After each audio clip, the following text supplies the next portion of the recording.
Good morning, Sunnyvale. Welcome. We'll get started in just a moment. If you have any questions, just add them to the comments. We'll get to them as we can.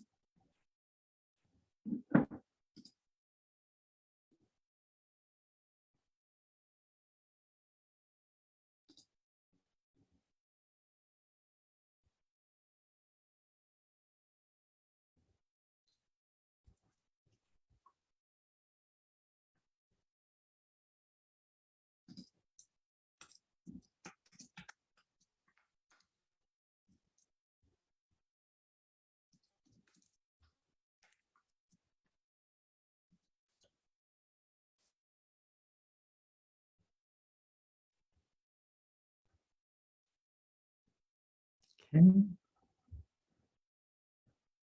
see.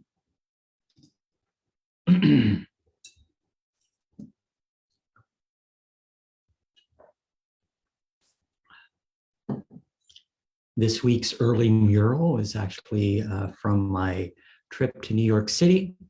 It's one of the murals that I found in one of the restaurants that I went to. It's actually kind of interesting as far as, although there's a mixture of animals, some anthropomorphized as people, and there's actually at least one dog on the stoop back there. But you definitely like to take photos of all the different artwork that I see in my travels around the world or around even California. It's actually good from that standpoint. So good to share some art. And, this is one of the fun things about Sunnyvale. We're slowly, adding more art, and I'm constantly looking at more opportunities to add that within our community. So hopefully you like today's mural. Let's go ahead and get started. Good morning. I'm Sunnyvale Mayor Larry Klein.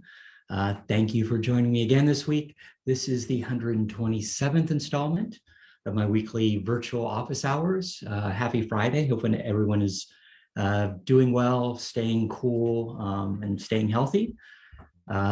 We've now reached 886 days since the March 16, 2020 county health order started the shelter in place in an attempt to slow the spread of COVID-19. Over 2 years ago, I converted my weekly coffee shop office hours into these weekly live stream addresses.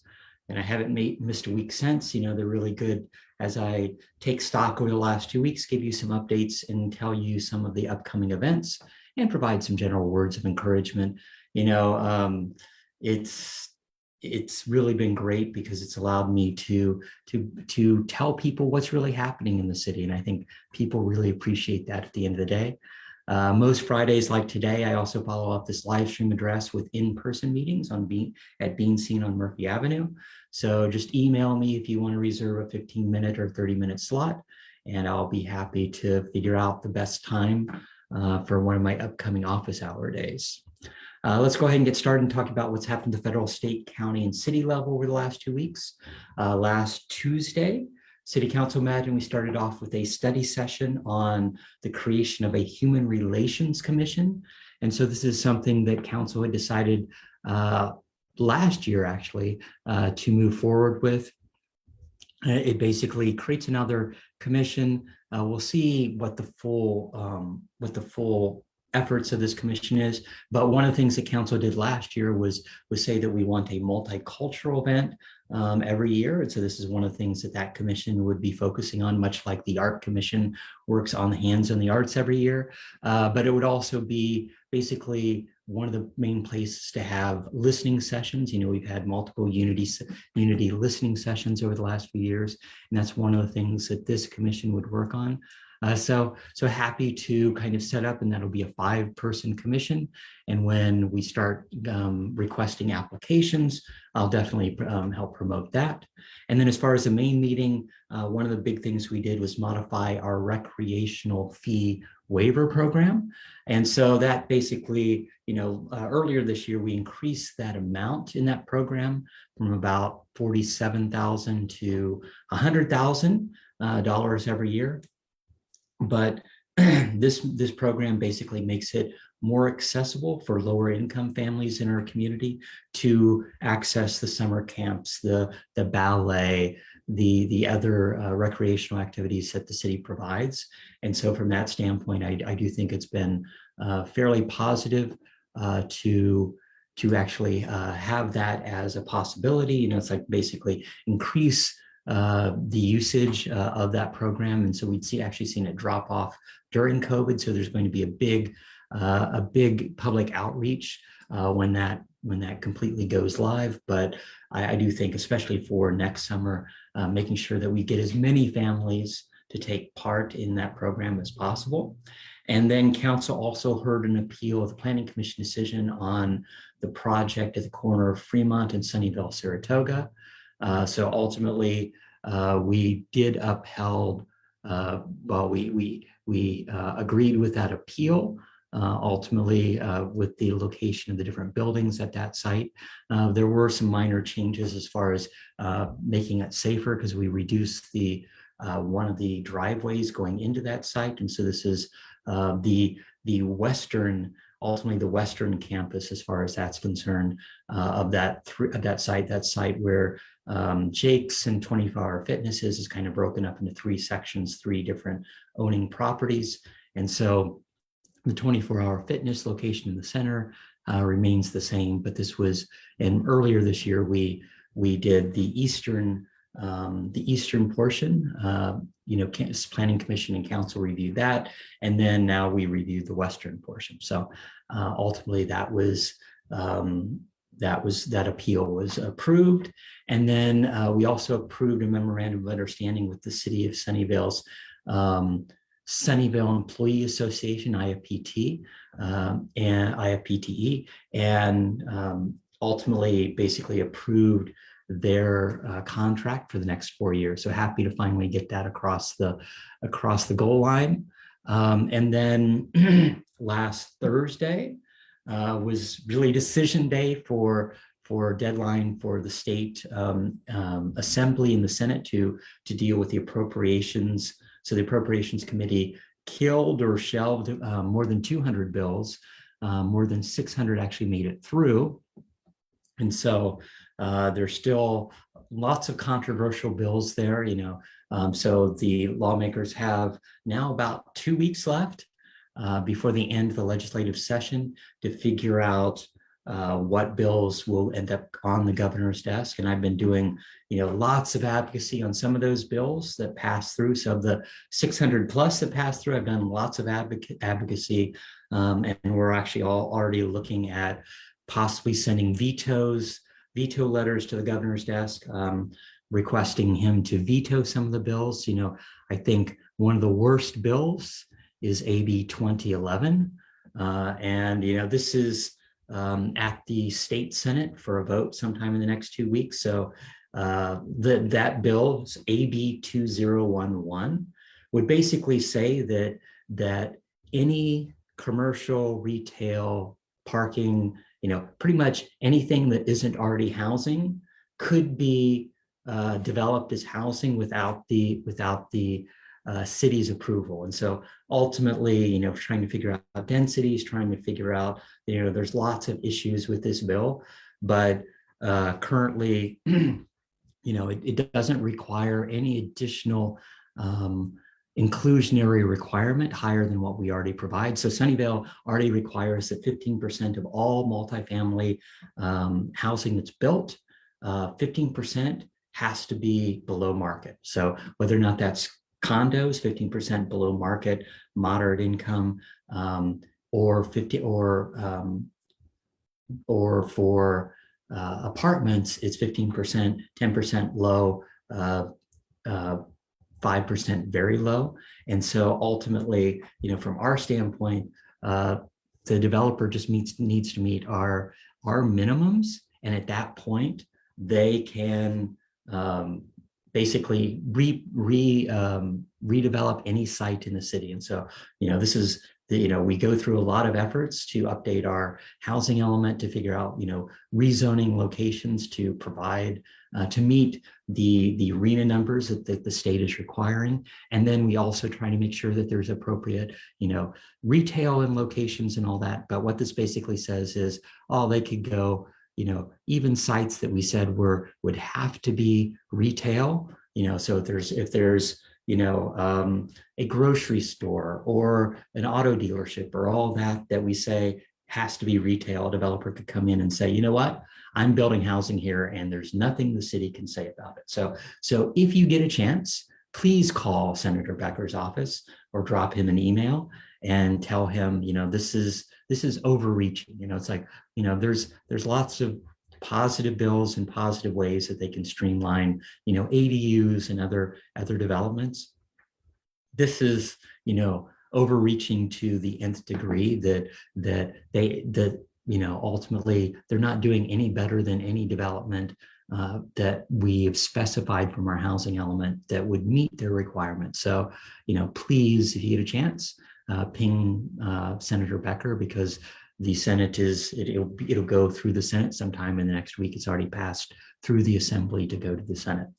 And then last Thursday night, County Vector Control did more spraying for adult mosquitoes. This time it was in Cupertino, although it touched kind of the southern end of Sunnyvale. So this is the fourth spraying that's affected a portion of Sunnyvale this year. And, if you see standing water, definitely report it, that we shouldn't have standing water in the middle of the drought, but definitely do what you can to make sure that there are no places that mosquitoes can breed in our city. And then last Friday, the CDC ended recommendations for social distancing and quarantining for COVID-19 control. So it no longer recommends, tests to stay in schools. And the agency also no longer recommends staying at least 6 feet away from other people to reduce the risk of exposure. I think people have already got into those habits of masking and trying to stay a certain buffer between people. And I do think that in general is a very positive thing. The new guidance actually does not advise quarantining people who've been exposed to COVID-19 that are not infected. So, initially, if you'd been exposed, you were supposed to completely quarantine. Now you can mask and be out, but continue to test. If you then test positive, of course, then you do need to quarantine. The guidance does keep some measures the same. It encourages, testing for people that have symptoms or, of course, close contact. It also asks people who test positive should stay home for at least 5 days and wear masks around others for 10 days. So it also recommends that people in high COVID community levels, so that's about 41% of the counties across the US, continue to wear masks indoors in common settings like markets and such. But of course, it's the high quality masks. It's not just the cloth mask. So definitely follow up on the CDC changes if you get a chance. And then last Friday night, the city held Sunset Movies at Washington Park. So that was our first one of the year for that. And the movie was Encanto. I heard from lots of happy families that enjoyed the fun. The next one will be coming up in September, and I'll be talking about that in a few moments. And then on Tuesday, Biden signed the so-called Inflation Reduction Act. Titles these bills have often a little to do with what they're really about. Despite the bill's name, the nonpartisan Congressional Budget Office says that the Inflation Reduction Act will have negligible effect on inflation for multiple years. So from that standpoint, it doesn't really affect inflation anytime soon. But it did do a lot of things. The bill allocated more than 300 billion to invest in energy and climate reform. It's I think the largest federal clean energy investment in US history. It also included 60 billion for boosting renewable energy infrastructure in manufacturing of solar panels and wind turbines, and also has tax credits for electric vehicles and measures to make homes more efficient. It also caps, so it also did things for drug, for prescriptions. So it caps out-of-pocket prescription drug costs for people on Medicare at $2,000, and that's effective in 2025. So that also takes a few years to really take effect. And then on taxes, the legislation established a 15% minimum tax for corporations making 1 billion or more in income. And that's expected to bring in $300 billion in revenue. So that's actually a positive thing from that standpoint. And then on Tuesday, City Council met. We interviewed several people for our boards and commissions, and we're looking at filling 3 open positions this quarter. In council, we're constantly reviewing applications for and taking applications for our boards and commissions. So if you are ever interested in joining, definitely you can fill out an application and be informed when the next round of interviews goes online. But ultimately we do that almost every quarter. We actually have 2 or 3 positions, mid-year, just before, in the spring, just before the summer appointments. So in June, July, we usually have quite a few number because most of those are 4-year terms that end in June. So definitely, if you get a chance, it's a way to give back to the city. Always happy to have more people on our boards and commissions. And then we also, Tuesday night, reviewed a project at the corner of Matilda and Olive. So this was for 125,000 square foot, 4-story office building with 2 levels of underground parking. So it was actually really 3 stories of office space with some 4 stories amenities. And it was actually a very architecturally very beautiful building. It's a mass timber building, so it has that wood frame. It's not your standard glass and steel that most office buildings are, but it's mass timber, so it's basically reclaimed and wood that's mostly grown in Canada, or it's basically farmed. So they put in lots of fast-growing timber and then end up reusing that for the mass timber projects. And there's already several mass timber projects under construction in Sunnyvale. So if you take a look in Moffett Park along Borregas, you can see one of those buildings. The wood grain is so much nicer to look at, both interior and exterior. So ultimately, council did approve that site, and it was ultimately there was a development agreement, and that was one of the reasons why that ultimately went to council. And then let's see, I think that's it for this week. Let's go ahead and get to our weekly COVID numbers. COVID numbers across the nation continue to trend downward. Nationally, we've now passed 94 million cases. That increased about 700,000 in the last week. Nationally, we've had 223.6 million fully vaccinated. That's over 43% of those have received their booster, at least one booster, and 83.7% of those 5 and older have gotten at least one dose of the vaccine, and 77% of adults, over 77% of adults, are fully vaccinated. So those are all positive. We do have people still dying with COVID, and we've had another almost 4,000 in the past week. So now we're at 1,034,000 people that have passed away with COVID. And then as far as California, we now have more than 10 million and 146,000 people that have tested positive with COVID. You know, the surge continues to lower. You know, we've dropped back to 11,000 cases a day now. So that's down from 13,000 last week, 16, 17, 28,000 over the last, 5 or 6 weeks a day. So that's actually very positive. The test case positivity is now at 11%.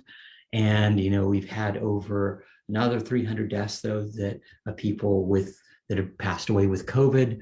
And we're now at over 93,000 deaths with people with COVID. And as far as the county, similarly, things look good. We're continuing to see those numbers drop. We've had a cumulative case count of over 420,000. That's up about 3,000. That's down from 4,000 over the last the week before. And then we've had an additional 16 deaths. So we're at now 2,416 deaths related to COVID. Vaccinations, our county does great. More than 95% of those 18 and over are fully vaccinated. More than 68.7. It's actually 68.7% of those that are eligible for the booster have now received it. And so those eligible, of course, are those 5 and up. But it's good to see that positive, the positive effects of getting the vaccine to those that need it in our county. I continue to do lots of advocating on our county's behalf, on our city's behalf at the county level. We do have, the county will be bringing back testing at the community center starting in September. And so that will open up a week before the test, and that'll be on the 1st and 3rd Thursdays of September. So we'll talk about again next week, because it'll be about a week ahead of the first Thursday. And if you need to get tested, you can go to sccfreetest.org or go to covidtest.gov. And then if you need to get vaccinated, you can go to sccfreevax.org or vaccines.gov. Next, I wanted to talk about some upcoming events. So next Wednesday evening will be the final evening for our Wednesday night summer music series on Murphy Avenue. So definitely consider joining us for that final event. I will be there. Council, city staff will be working the drink booth, all for I think Sunnyvale Community Services is the tip jar recipient for next week. But come on down to Murphy Avenue to close out the summer.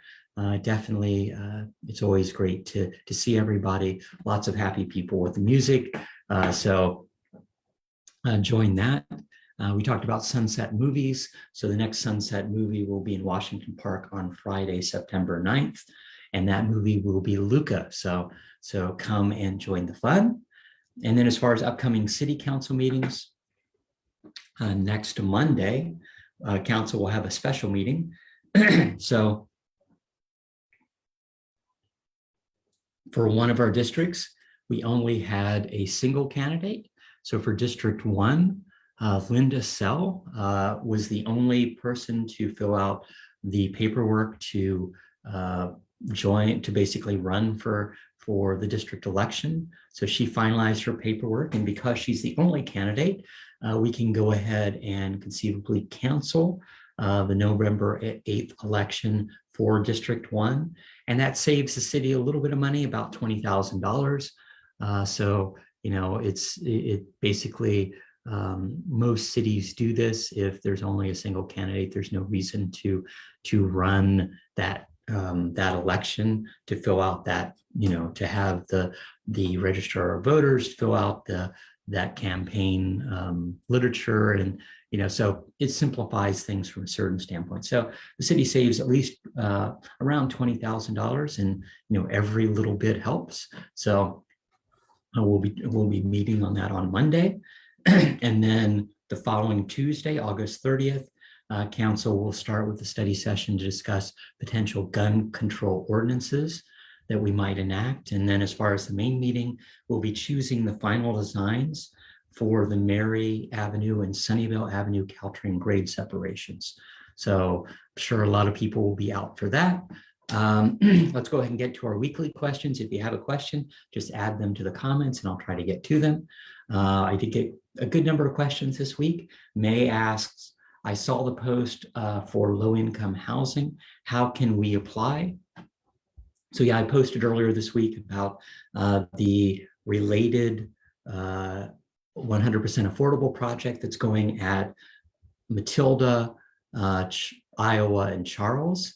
And so ultimately that is 89 units that'll be walkable. And it's a mixture between people that are with developmental disabled seniors and veteran housing. It's a mixture of different breakdown of those 89 units, but all you need to do is go to the Sunnyvale website, sunnyvale.ca.gov, and search for retail rental programs. And the rental programs page has how you can apply and what you need to do to apply to be informed to see if you qualify as far as low-income housing. Becky asked last week, when will the bathrooms at Muwekma, the AMD Park, be functional and open? I had thought that they were already open. I checked into it. They did open, so there were some issues, some final changes that had to be done. They did open Monday of this week, so they are open as of 5 days ago. So yeah, Becky, happy that that finally got closed. Brian asked, what is considered affordable housing now? So this, from a rental standpoint, we set what the maximums are. So for the maximum rents, and when we do, as I was saying earlier, 15% of all multifamily housing has an inclusionary requirement that, it be affordable. And so the maximum rents for the housing is $1,800 for a studio, $2,100 for a 1-bedroom, $2,400 for a 2-bedroom, and $2,600 for a 3-bedroom. But those are maximums, especially all the 100% affordable projects normally have much lower rents. I know the Carroll Inn was having rents, I think, around $500 when I last checked, and that was pre-COVID. So it's been a few years since I toured that location, but definitely the 100% affordable developments have much lower rents. And then all this depends upon, how much people make. So definitely that's one of the best things that we do, is not just help fund, we take housing mitigation fees and help fund 100% affordable developments, but all the multifamily developments, all the large, condos and apartment buildings that are being built, we require that at least 15% be affordable. And so, that breakdown is listed on the city website, and I posted several links on that. Irma asked, North Sunnyvale needs a grocery store. In my area where I live, near Magical Bridge, the grocery store is just limited. It'd be nice to have a grocery like Safeway nearby. The closest Safeway is like 15 minutes away, and the closest grocery store is an Indian grocery store where sometimes it's just hard to find stuff. So you are also, if you're living in that area, relatively close to Chavez Market. On Fair Oaks, there's Lucky's on Maud and Matilda is a fairly large store. And of course, there's Grocery Outlet at Fair Oaks and Tasman, but that's relatively small. I think that's only about 12,000 feet. But yes, there is definitely a need for a large grocery store in North Sunnyvale. That's one of the things that actually, as we're looking at the Moffett Park specific plan, we're requiring a large grocery store of at least 30,000 square feet. So one of the large, a large grocery store that has a lot of variety is something that's important for North Sunnyvale. For, north of 101, it's even worse. So you living near the Magical Bridge Playground near Fair Oaks, there is a good number of options. There used to be the Safeway at Wolf Road and Old San Francisco. That's gone away, but Lucky's is not that far away. But definitely there is a kind of a dearth of good supermarkets in northern Sunnyvale. Irma asks, the schools in Sunnyvale need to be improved. As a young parent, I am very concerned about school ratings in our area. Considering the price of our home is not cheap, the school is not comparable. So I know, the Sunnyvale School District is reinvesting in schools. So, Ellis Elementary is currently being renovated, much like Bishop was last year or about 2 years ago now.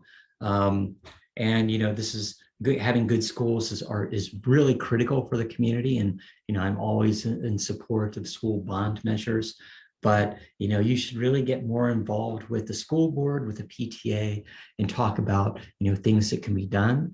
There's also the Sunnyvale Education Foundation that's looking to, basically, it's one of the nonprofits that are looking at improving schools. So they advocate with the tech companies trying to get funds that then go to schools for programs, for school trips, for other facilities and items for teachers. So that's one of the things that's always good to support.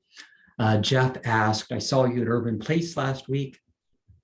Love that you support our local restaurants. What new restaurants will be opening soon in Sunnyvale? Actually, there's something that opened last month is Muma Boba. So it's another boba shop. It's right next to Big Five. So if you get a chance, you can go visit that. I visited that earlier this week. Some of the other stores that are opening up soon, sometime in the next month, is Dave's Hot Chicken, and that's right at Sunnyvale and Sunnyvale and El Camino Real, right next to Baja Fresh and Five Guys. And then Pacific Catch at City Line, that's across from Target, should be opening up also sometime in the next month. So as I get dates, I will inform people of that. Joanna asked, what is going on across from Whole Foods? And so right now they're directly across from Whole Foods and AMC, just north of that. There'll be a park. So it's a art park. They're doing landscaping and some artwork right there on the corner. I've already saw the artwork. It's all wrapped up just south of the parking structure on Iowa, just south of all that. And so that should be coming sometime, I think end of September, beginning of October is when that park will be open.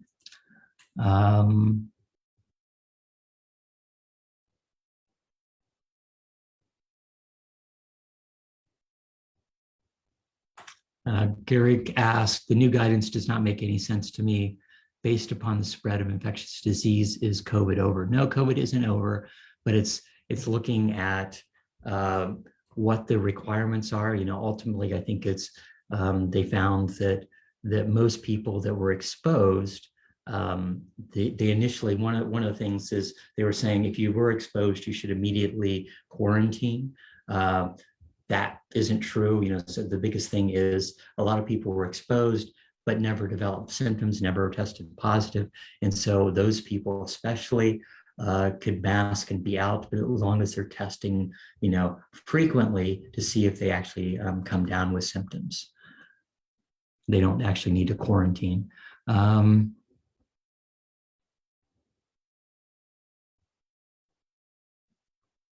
Yeah, and so Irma, yeah, so definitely, I know that they're working on improving the schools at San Miguel and Columbia.